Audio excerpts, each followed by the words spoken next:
Hey guys, Josh here from Momentum Productions, and today I'm going to be showing you how to properly calibrate your Zhiyun Crane.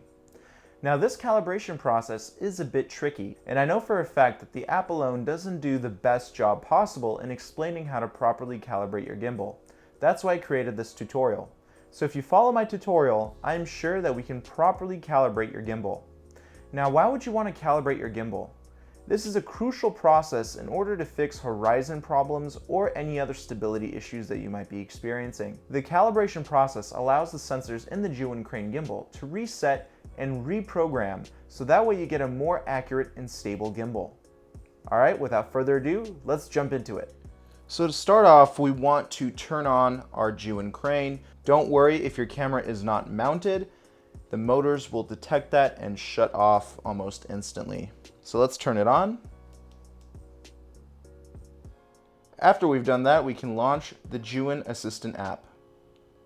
Next step, connect to your crane.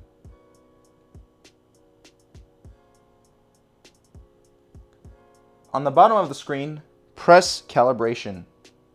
Then press Start Calibration. Now with my first time doing this, it was very difficult to understand the images and how to properly place the gimbal in order to get a proper IMU sensor calibration. So hopefully this video will help you out in positioning your gimbal properly in order to perform a successful calibration. So first step is whatever it shows us. Now it may be difficult to see this, but we have the camera mounting area on top, we have the tilt motor on the bottom, and we have the roll motor in the back. Maybe that will get a better view of how things are lying. So the Chinese writing goes towards the back and it lays on the ground just like that. And I use my arm to help prop it up to keep it more stable, and that was the way I passed the first step. Let's move on to the second step. Here's the second part of the calibration. This time, we did the absolute reverse of what we just did. Now, the camera mounting area is facing the ground, the tilt motor is facing up, however, the roll arm is still in the same position. I'm using my arm to help prop up the gimbal at all times. Let's move on to the third step. So here's how I calibrated this step. It's a little bit trickier. I use two hands here and try to keep it as stable as possible.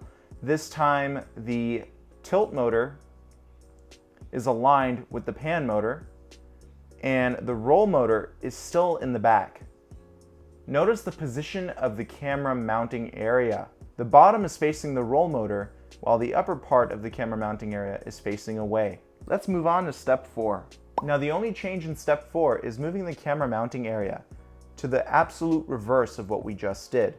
So now the top part of the camera mounting area is facing the roll motor and the back of the mounting area is facing away from the roll motor. On this step, we have the roll motor facing up.